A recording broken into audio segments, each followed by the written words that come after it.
This lounge is for first-class passengers only. You need to leave, now.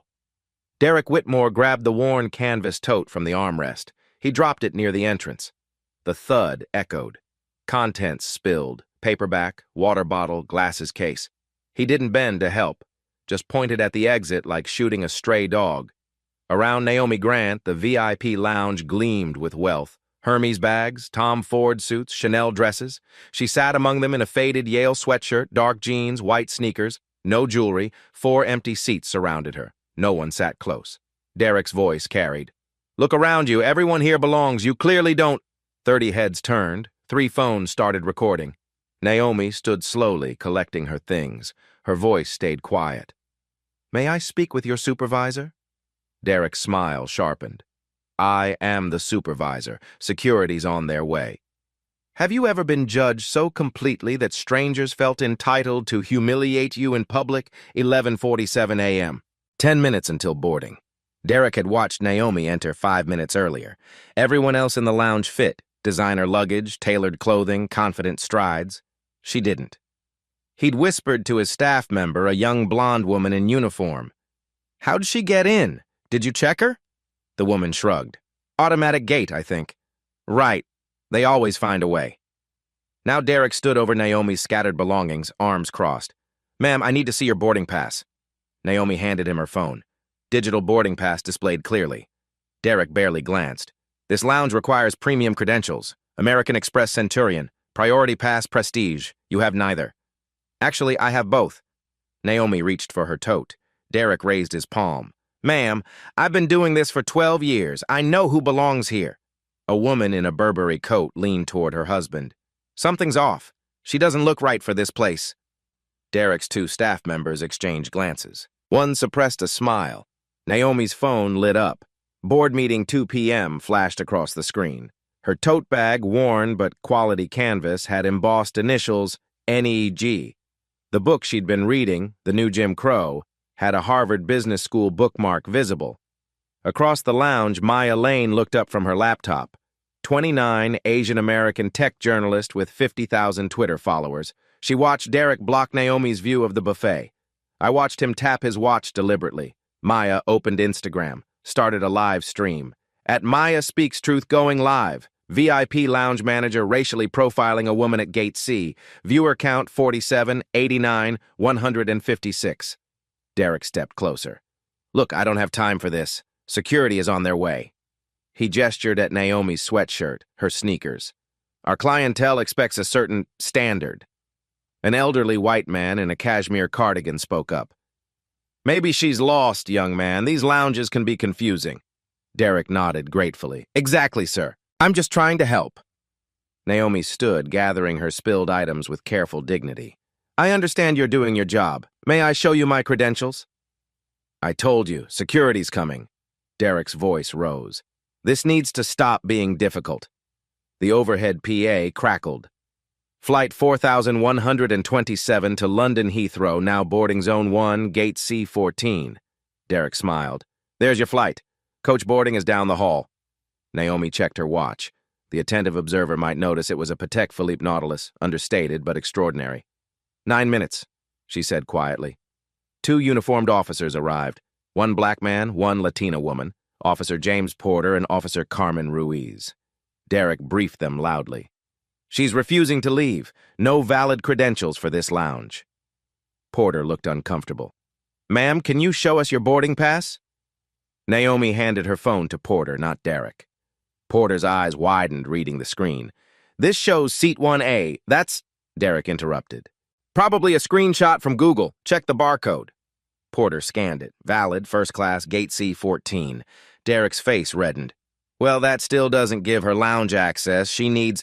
Naomi reached into her tote, pulled out a slim leather card holder. Derek snatched it from her hand.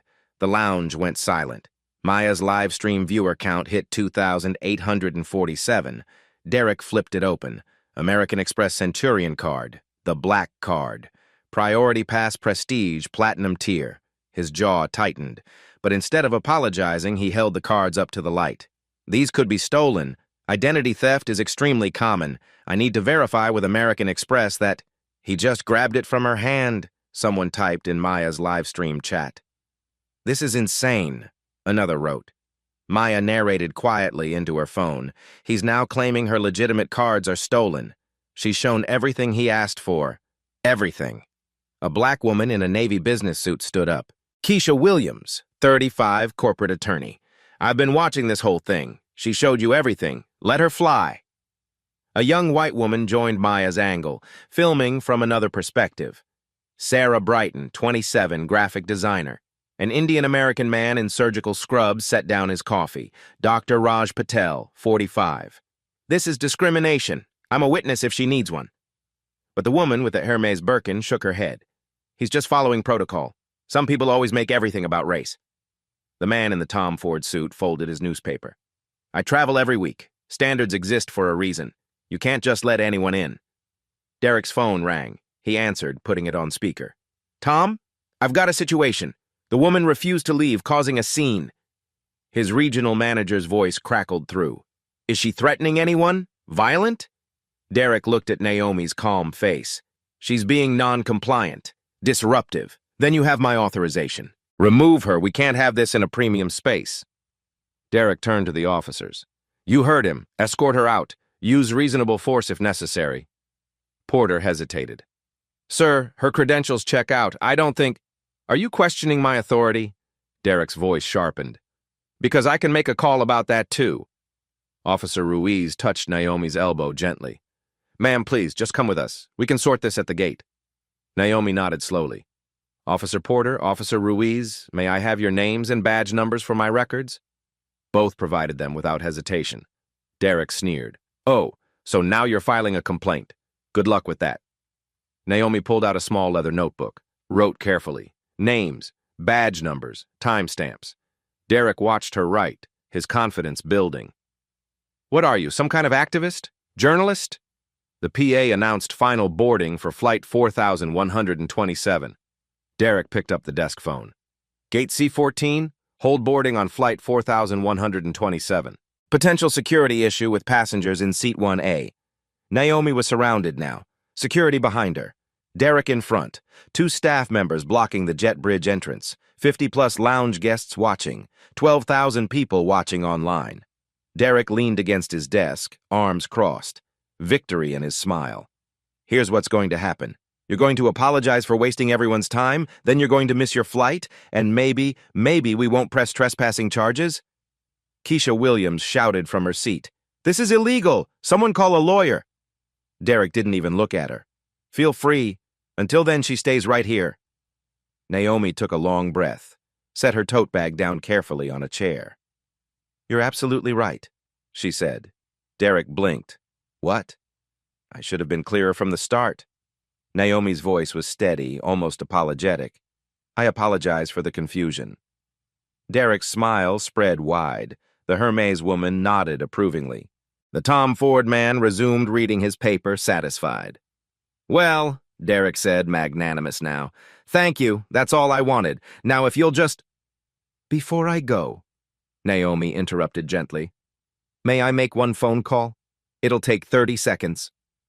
Derek waved his hand. "Fine, make it quick." Naomi pulled out her phone. For a split second, Maya's camera caught the screen as she scrolled her contacts. The name was visible. Martin Rothschild Chair, Metro Airport Authority. Naomi lifted the phone to her ear. The line connected. She looked directly at Derek. "Martin, it's Naomi Grant. I'm at Metropolitan Gate C. We need to talk about your VIP lounge management. 11:52 a.m., 5 minutes until boarding ends." Derek's smile vanished. Officer Porter's eyes closed briefly. Maya's live stream exploded. Viewer count 14,567. Naomi had put the call on speaker. Her voice stayed calm. "Yes, Martin. I'm standing in your VIP lounge right now. The manager, Derek Whitmore, has been very thorough explaining your policies." Martin Rothschild's voice crackled through. "Miss Grant?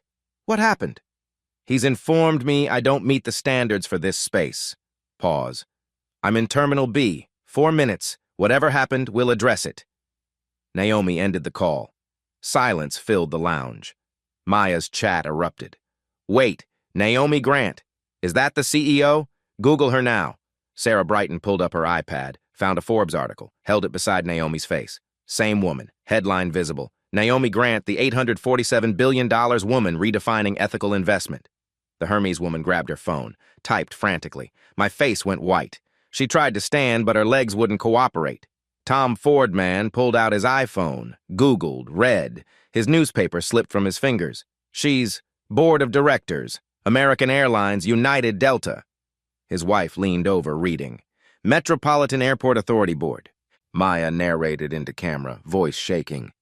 Naomi Grant manages $847 billion in assets. She sits on this airport's governing board. She literally helps run this place. Derek tried to speak. His mouth opened. Nothing came. He tried again. I had no way of knowing. Naomi turned to face him fully. Her voice stayed quiet. No way? What would have told you? A designer suit, jewelry, a louder voice? Derek's two staff members stepped away from him.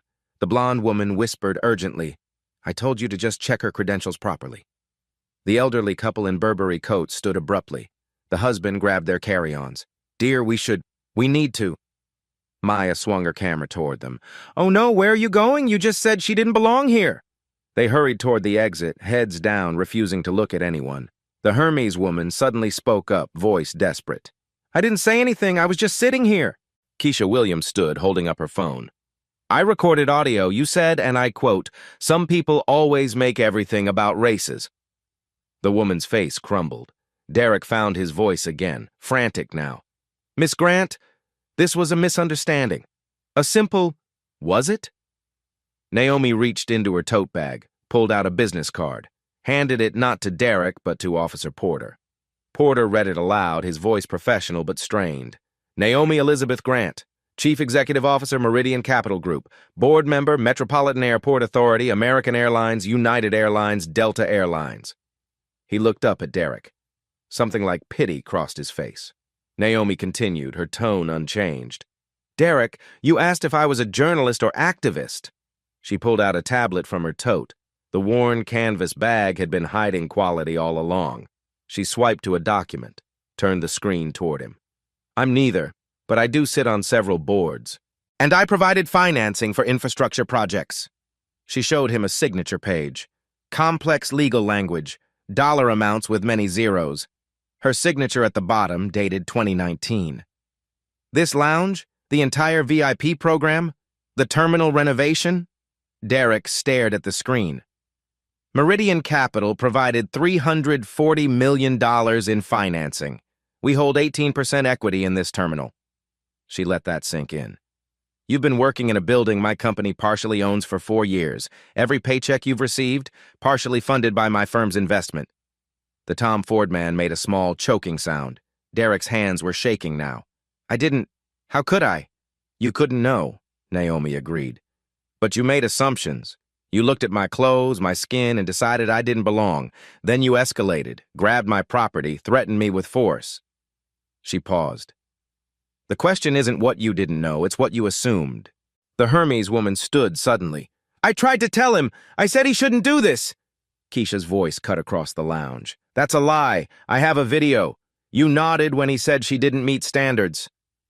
Maya's live stream was being screen recorded hundreds of times. The chat scrolled too fast to read. Hashtags forming. #Metropolitan Airport Racism, #Naomi Grant, #VI Plounge Discrimination. Footsteps echoed from the hallway. Fast, urgent. A man in an expensive charcoal suit appeared at the entrance, slightly out of breath.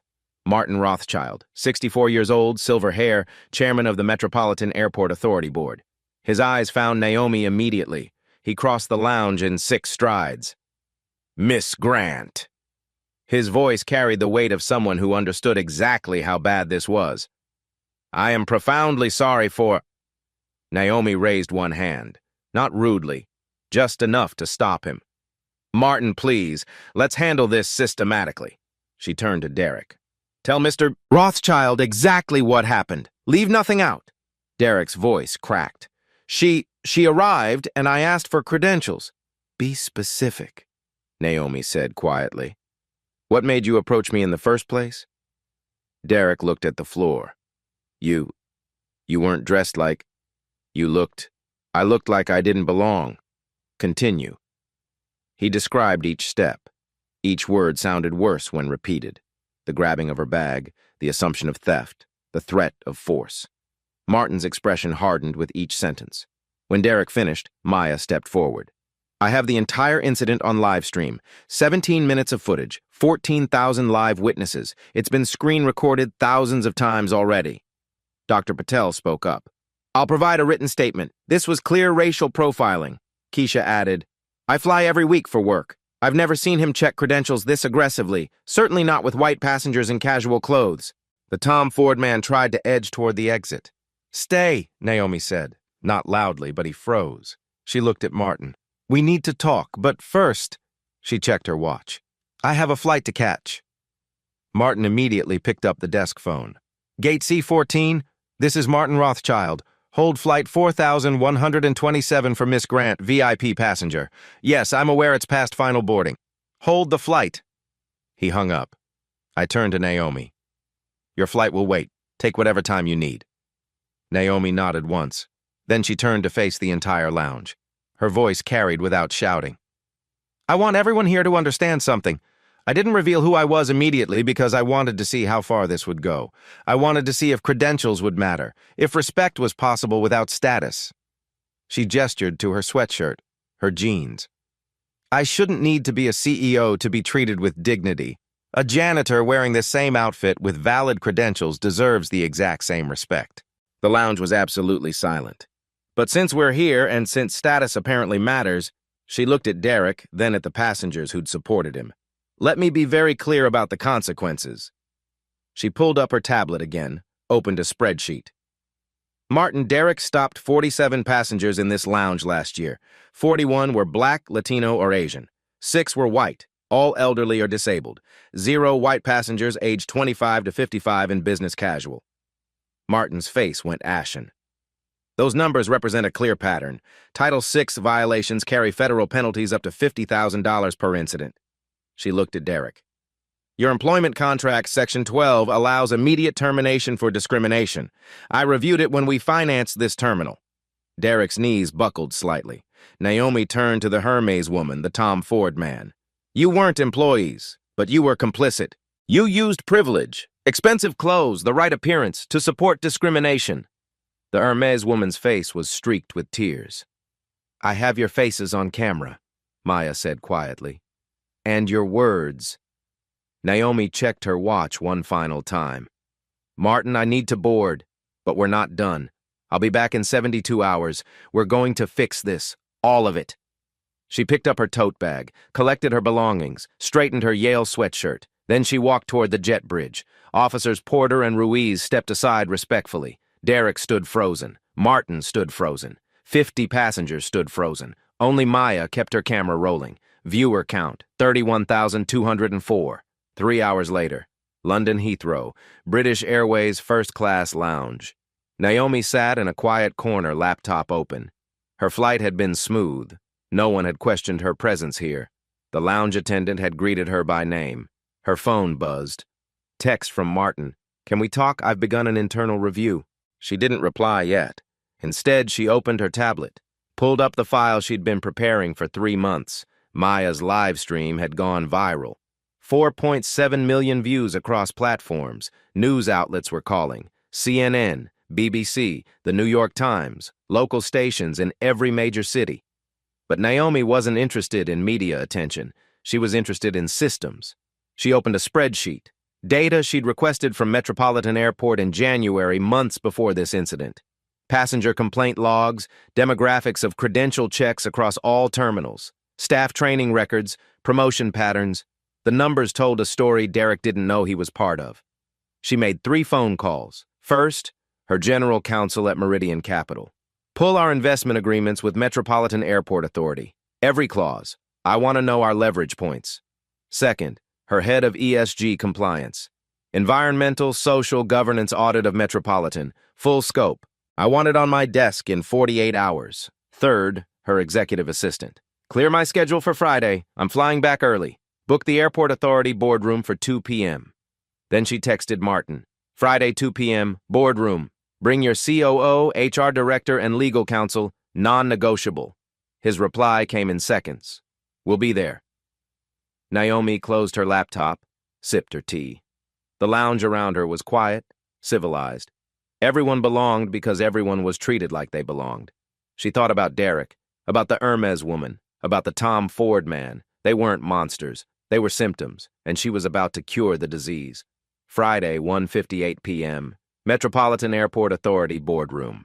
Martin sat at the head of the table. Beside him, Jennifer Cow, COO, Robert Mills, HR Director, Patricia Vance, General Counsel. All four looked like they hadn't slept. Naomi entered at exactly 2 o'clock. Same Yale sweatshirt, same jeans, same white sneakers. Patricia Vance's eyes widened slightly. A test.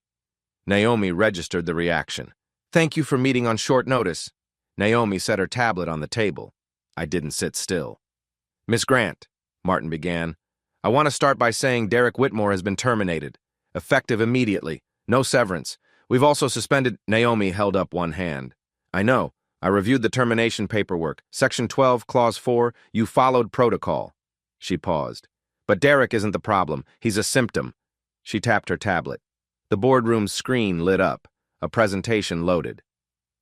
I'm going to show you what systemic discrimination looks like. Then I'm going to tell you how to fix it. Then you're going to implement every single recommendation. Or, she looked at Patricia, Meridian Capital will exercise our early repayment clause. Patricia's face went pale. That's $340 million. We can't. I know you can't. So let's fix the problem. Naomi advanced the first slide. Credential checks, Metropolitan Airport VIP lounges 2024, 473 total checks across 5 terminals. Derek's Lounge, 47 checks. Terminal A, 91. Terminal D, 138. Next slide. Demographics, 68% of checks, people of color, 32% white passengers. Yet your passenger demographic data shows 52% white travelers in premium cabins. She let that land. That means people of color are checked at more than double the rate of white passengers, despite being the minority in these spaces. Robert Mills spoke carefully. Could that reflect different presentation of credentials? Some passengers don't have documents ready? Naomi advanced to the next slide. Security camera stills. Time-stamped. White passenger, Terminal A, April 14th. Casual clothes. No visible credentials. Walk directly to the buffet. No one approaches. Stay 40 minutes. Next image. Black passenger, same terminal, April 14th, 20 minutes later. Business suit. Visible priority pass lanyard.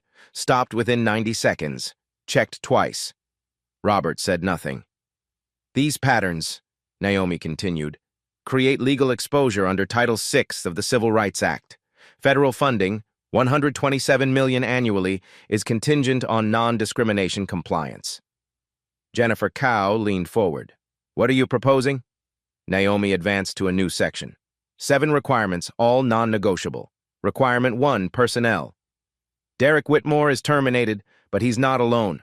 I want full performance reviews of all VIP lounge managers. Anyone with disproportionate credential check patterns, audit and retrain. Second offense, termination. Requirement 2, financial accountability. Derek's would-be severance, $45,000 donated to NAACP Legal Defense Fund. Metropolitan matches it, $90,000 total. Requirement 3, training. Every customer-facing employee, not online modules, in-person, 8-hour anti-bias training, external facilitator Dr. Linda Washington, quarterly refreshers. Attendance is mandatory for continued employment. Martin was taking notes. Fast. Requirement 4, technology and oversight. Install visible cameras with audio in all VIP lounges. Footage reviewed weekly by a diversity committee, which you'll create. Anonymous passenger reporting system. QR codes at every table. Requirement 5, data transparency. Monthly demographic reports on all credential checks. Race, gender, age, any statistical anomalies trigger automatic review. Data presented at every quarterly board meeting. She paused. I attend those meetings. Requirement 6, passenger accountability. Signage in every lounge. If you witness discrimination, report it. Silence is complicity. Passengers who actively support discriminatory behavior, documented, receive formal warnings. Repeat offenders banned from VIP lounges for 12 months. Patricia looked up sharply. We can't ban paying customers without... You can, Naomi said. Your terms of service, Section 8. Management reserves the right to refuse service for conduct detrimental to other passengers. I wrote that clause into your revised TOS when we financed the expansion. Patricia closed her mouth. Requirement 7, leadership diversity. I want a black woman in senior airport operations leadership within 90 days, not a token hire, a qualified professional with budget authority, minimum $5 million decision-making power. She closed her tablet. Those are my terms. You have 30 days to implement items 1 through 4, 60 days for 5 through 7. Martin set down his pen. And if we comply? Then Meridian Capital continues our investment. We support your next expansion. We use this as a case study for other airports. And if we don't, then I call the loan. You halt construction. You explain to the FAA why you lost federal funding, and I testify in every discrimination lawsuit that follows. The room was silent. I don't want to destroy this airport, Naomi said quietly. I want to fix it, but I will not allow my firm's capital to support discrimination. Choose. Martin looked at Jennifer, Robert, Patricia. Some unspoken communication passed between them. He turned back to Naomi. Everything you've outlined is reasonable and necessary. We'll implement all 7 requirements. Good. Naomi picked up her tablet. I'll audit compliance on day 31 and day 61. Miss a deadline, we revisit the conversation. She walked toward the door, stopped, turned back. One more thing. The passengers who supported Derek, the Hermes woman, the Tom Ford man, the Burberry couple, they're in your frequent flyer database. Flag their accounts. First warning, next incident, they're banned. Patricia nodded slowly. Oh, and Martin? Naomi's voice softened slightly. The 3 passengers who defended me, Maya Lane, Keisha Williams, Dr. Raj Patel, 50,000 bonus miles each.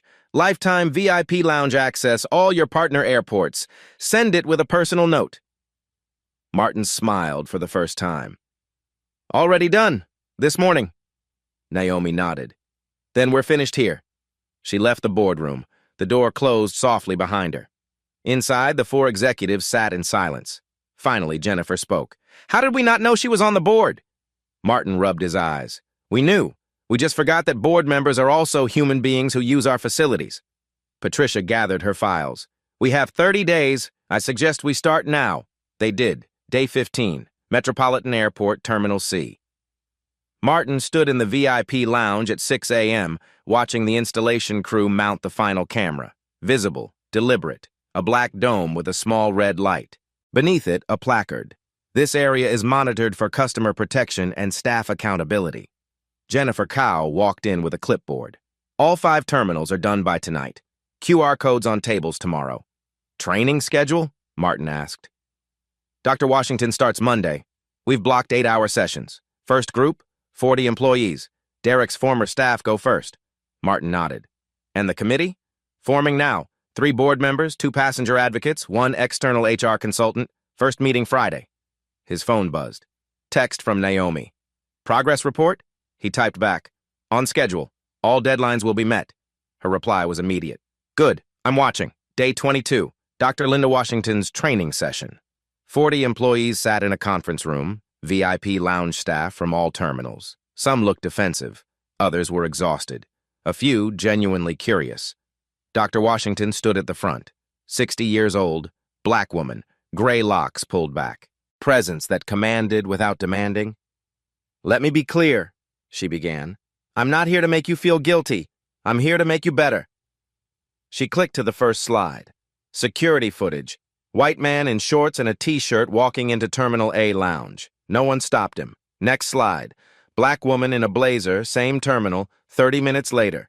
Stopped before she reached a chair. What's the difference? Dr. Washington asked. Silence. Both had valid credentials, both belonged, but only one was checked. Why? A young white woman raised her hand hesitantly. We make assumptions based on what we expect to see. Exactly. And those assumptions have patterns. Let's look at the data. She pulled up Naomi's spreadsheet. The numbers are stark on screen. For 3 hours, they worked through scenarios, role plays, uncomfortable conversations. By the end, 12 employees were crying, not from shame, from recognition. One middle-aged white man, Terminal D manager, stood during the final session. I never thought of myself as racist, but looking at my check logs, I can't deny the pattern. I need to do better. Dr. Washington nodded. Awareness is the first step. Accountability is the second. Changing behavior is the third. We'll get you there. Day 28, Naomi's phone call. She was in her Meridian Capital office when Martin called. All training is complete. 147 employees. 6 failed the assessment. What happens to them? Naomi asked. Reassigned to non-customer-facing roles, baggage services, administrative work. They keep employment but lose lounge access. Good. Camera system? Operational. The first weekly review is tomorrow. Reporting system? QR codes active. 18 reports filed so far. 17 were resolved within 24 hours. 1 escalated, involved a gate agent, not lounge staff. We're investigating. Naomi made a note. And the ban list? Hermes woman, Tom Ford man, Burberry couple, all formally notified. 1-year probation, any repeat behavior, permanent ban from all VIP facilities. They respond? Tom Ford's lawyer called, threatened to sue. Patricia reminded him we have video evidence and terms of service authority. He withdrew the threat. Naomi allowed herself a small smile. Demographic data? First monthly report attached to this call. You'll have it in your inbox now. She pulled it up on her laptop while they talked, scanned the numbers. Credential checks dropped 63% overall, she observed. We implemented a new policy, Martin explained. Universal protocol. Either check everyone or no one. Can't be selective. Most managers chose universal barcode scanning at entry.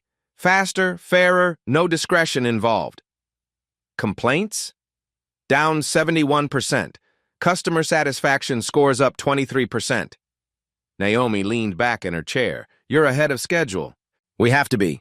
Day 31 is in 3 days. You said you'd audit. I will. Day 31. Naomi returns. She arrived at Metropolitan at 11 a.m., unannounced, same Yale sweatshirt, same jeans, same white sneakers. I walked into the Terminal C VIP lounge. A new manager stood at the entrance. Black woman, early 40s, professional but warm. Name tag, Keisha Williams. Keisha's eyes widened in recognition, then composed herself, smiled. Good morning. Welcome to our VIP lounge. May I scan your boarding pass? Naomi handed her phone over. Keisha scanned it, nodded. You're all set, Miss Grant. Please make yourself comfortable. Can I get you anything? Coffee, tea? I'm fine, thank you. Naomi walked to the same chair she'd sat in 4 weeks ago, set down her tote bag, pulled out her tablet. Around her, the lounge hummed with quiet activity. A white man in a hoodie and jeans sat nearby, reading. No one had questioned him. An elderly Latina woman in casual clothes enjoyed the buffet. No one approached. At the entrance, a young Asian man in a business suit arrived. Keisha scanned his pass with the same efficiency, same warmth. Naomi watched for 30 minutes, counted 27 passengers entering, every single one scanned at entry. No selective checks, no assumptions. She opened her laptop, logged into the Diversity Committee portal, reviewed last week's camera footage audits, flagged incidents, 0, complaints resolved, 14 out of 14. Her phone buzzed. Text from Martin. I know you're here, cameras picked you up, how are we doing? She typed, come to the lounge, let's talk. 5 minutes later, Martin arrived, sat across from her. You hired Keisha, Naomi said. She was the obvious choice. Corporate attorney, frequent flyer, witnessed the incident firsthand, character beyond question. She started 2 weeks ago. And the senior operations position? Requirement 7? Martin handed her a folder. Sharon Okoye, former Delta VP of Terminal Operations, 20 years experience, just accepted our offer. Starts in 2 weeks. $8 million budget authority. Reports directly to Jennifer. Naomi opened the folder, scanned Sharon's resume. Credentials impeccable. You're under budget and ahead of schedule, she observed. Martin exhaled. Because you were right. This wasn't about Derek. It was about us, our systems, our blind spots. He gestured around the lounge. Look at this place now. It's better, not just legally compliant, actually better. Staff are less stressed. Passengers are happier. Complaints are down. It works. Naomi closed the folder. It works because you made it work. I gave you requirements. You implemented them seriously. You gave us no choice. I gave you exactly one choice. Fix it or lose everything. You chose correctly. Martin leaned forward. 3 other airports have called me. They want our reform template. Word spreading. Good. Send it to them. Make it public. No copyright, no fees. If this works here, it should work everywhere. You're sure? This was never about punishment, Martin. It was about change. She packed her tablet, stood. I'll be back at day 61 for the final audit, but based on today, I'm confident you'll pass. Martin stood as well, extended his hand. Thank you, Miss Grant, for holding us accountable. She shook it. Thank you for listening. As she walked toward the exit, Keisha approached. Miss Grant? Keisha's voice was soft. I just wanted to say thank you for what you did, for all of us who've been where you were. Naomi met her eyes. You defended me when it mattered, when no one else would. That took courage. This, she gestured at Keisha's name tag, is just recognition of what you already had. Keisha's eyes filled. She blinked quickly, nodded. Naomi left the lounge. Walked through Terminal C, past gate agents who smiled, past passengers who didn't give her a second glance, past security who nodded respectfully. She looked like a regular traveler, because that's what she was, and for the first time in this airport, that was enough. Day 45, the ripple effect. Martin's phone rang, CNN, then the Washington Post, then NPR. The Grant Protocol has become a case study. Harvard Business School requested an interview. 3 members of Congress cited it in hearings about transportation equity. 47 airports adopted the framework. United Airlines updated their training. American Airlines revised their lounge policies. Derek Whitmore's name became a cautionary tale in HR departments nationwide, and Naomi Grant's live stream, Maya's recording, had been viewed 8.2 million times. But Naomi herself gave no interviews, made no public statements. She simply returned to work, managed her $847 billion, attended board meetings, reviewed quarterly reports. At Metropolitan Airport, the changes were made. Day 61 audit, perfect compliance, 0 violations, data patterns normalized. Sharon Okoye started her position. Within 3 weeks, she'd identified inefficiencies in baggage handling, improved wheelchair accessibility, and increased staff diversity across all terminals. The airports that adopted the Grant Protocol reported similar results. Complaints down an average of 61%.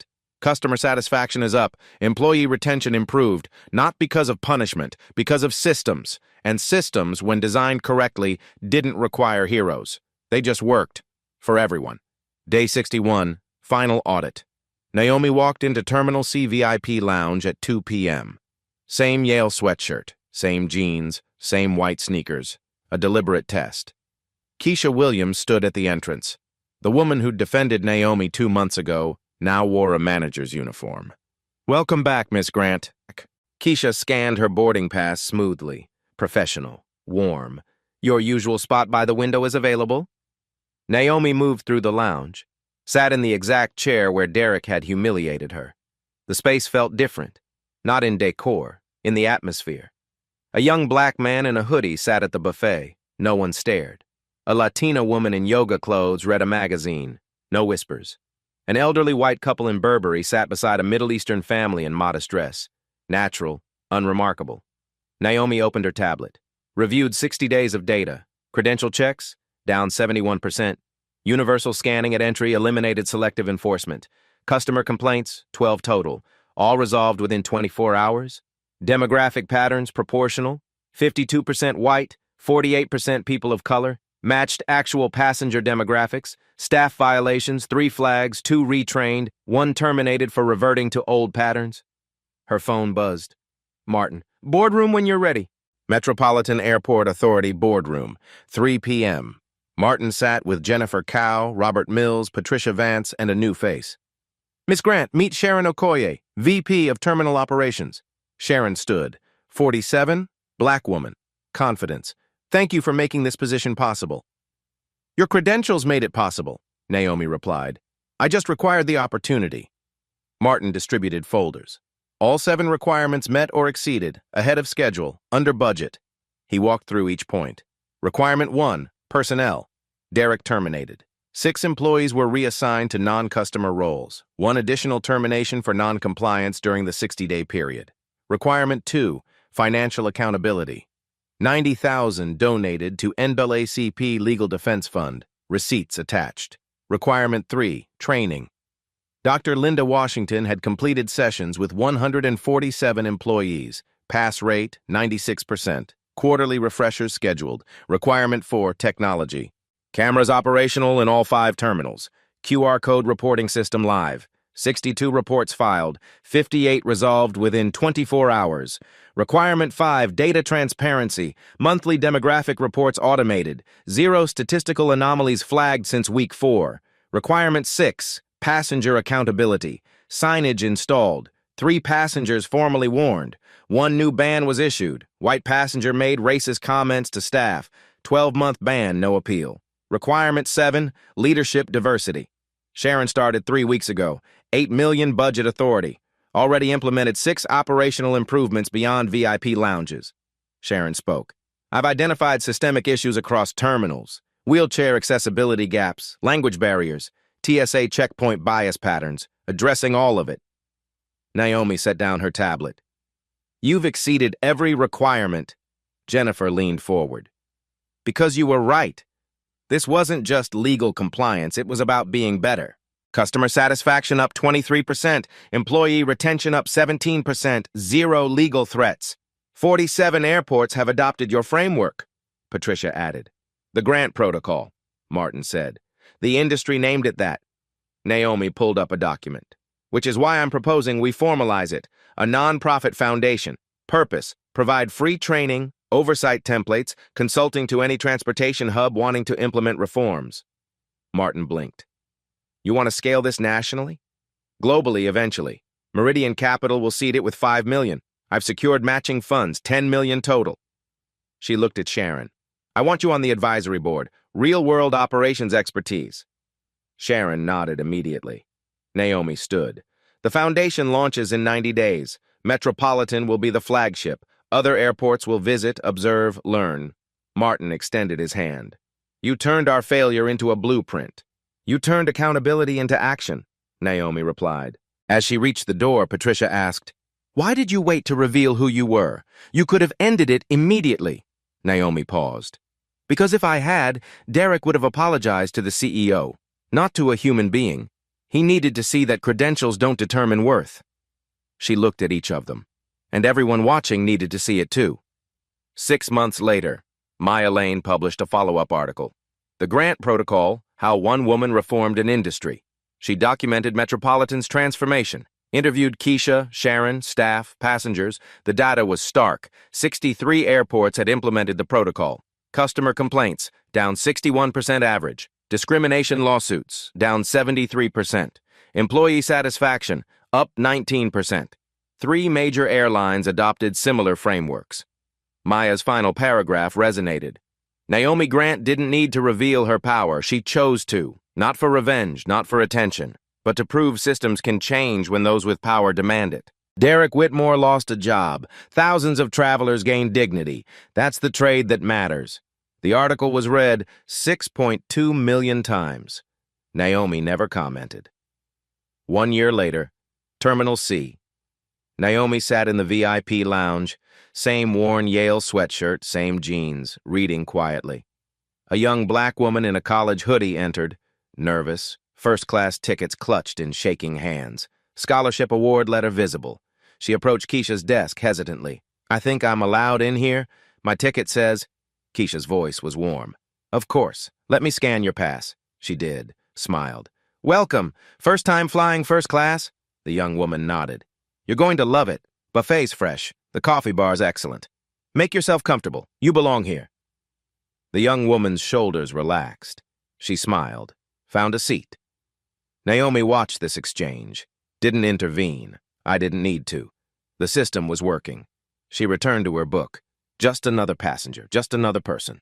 Finally, simply enough. Derek Whitmore never worked in hospitality again. LinkedIn showed 17 months of unemployment, then a logistics position in another state. Lower pay, no authority.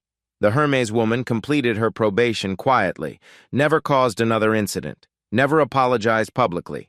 The Tom Ford man switched airlines, avoided Metropolitan entirely, but Keisha thrived, promoted twice in 1 year. Sharon expanded reforms to baggage claim, ticketing, security checkpoints. Dr. Linda Washington's training became industry standard, and the Grant Protocol Foundation served 127 airports by year 2, not through punishment, through systems. Systems that, when designed correctly, didn't require heroes. They just worked. For everyone. Naomi finished her tea, collected her tote bag, boarded her flight, first class, seat 1A. The flight attendant smiled. "Welcome aboard, Miss Grant." No one questioned her presence. No one grabbed her belongings. No one assumed she didn't belong, because the system finally worked as it should have all along. Dignity wasn't negotiable anymore. It was default. And that, Naomi thought as the plane lifted into the cloudless sky, was the only victory that mattered. 3 years later. Naomi sat in her Meridian Capital office as a Forbes reporter asked the question she'd heard 100 times. "Do you regret how you handled that day?" She set down her pen. "I don't regret waiting to reveal my identity. If I'd said I'm a CEO immediately, Derek would have apologized to power, not learned about dignity. The point was never about me. It was about the janitor in the same outfit who deserves the same respect." The reporter leaned forward. "The Grant Protocol is now in 247 airports globally. What's next? Train stations, bus terminals, public spaces, anywhere people are judged by appearance rather than credentials." What Naomi didn't mention was the data on her screen. Data that told a story more powerful than any interview could capture. Dr. Linda Washington had just testified before Congress. The numbers were irrefutable. 247 airports, 63 train stations, 18 bus terminals. Discrimination complaints down 68%. Legal costs down 81%. Customer satisfaction up 24%. Employee retention up 21%. The committee voted 14-2 to make the protocol federal standard within 18 months. Keisha Williams, the woman who'd defended Naomi that day, was now Regional Operations Director overseeing 12 airports. Officer James Porter trained every new security officer with a simple mandate. Your badge protects everyone, especially those with least power. Sharon Okoye had expanded reforms to wheelchair accessibility, language services, and TSA checkpoint procedures. Maya Lane's live stream has been viewed 14.7 million times. Her 890,000 followers watched as she documented systemic change across industries. She'd built a career on that 17-minute video, but more importantly, she'd built a movement of witnesses who refused to stay silent. Derek Whitmore never responded to interview requests. His LinkedIn showed logistics work in another state, lower position, no authority over people, no public statements, no apologies, just silence and hopefully different behavior. The Hermes woman completed her probation without incident. The Tom Ford man switched airlines. They'd been complicit, and while they'd faced consequences, the real victory wasn't their discomfort. It was what happened next. At Terminal C VIP Lounge that same afternoon, a teenage Muslim girl in hijab approached the desk nervously. First-class ticket to Boston, MIT scholarship orientation, first time flying alone. Am I allowed?" she asked hesitantly. The manager, a young Latino man, smiled warmly. "Absolutely welcome. Congratulations on MIT. That's incredible." He scanned her pass. "Make yourself comfortable. Everything here is complimentary." The girl's face transformed. Relief, belonging. She found a seat, pulled out her physics textbook, and began studying. No one stared, no one questioned, no one assumed she didn't belong. At a corner table, a woman in a faded sweatshirt watched this exchange and smiled. Not Naomi, just another traveler who remembered when it was different. When belonging requires proving, when dignity was conditional, when respect depended on appearance, now it was default. The system worked. Naomi never wrote a book about that day, never appeared on television, never sought recognition. But her impact was measurable in ways that mattered more than headlines. Harvard Business School taught the Grant Protocol as required curriculum. 3 members of Congress cited it in equity legislation.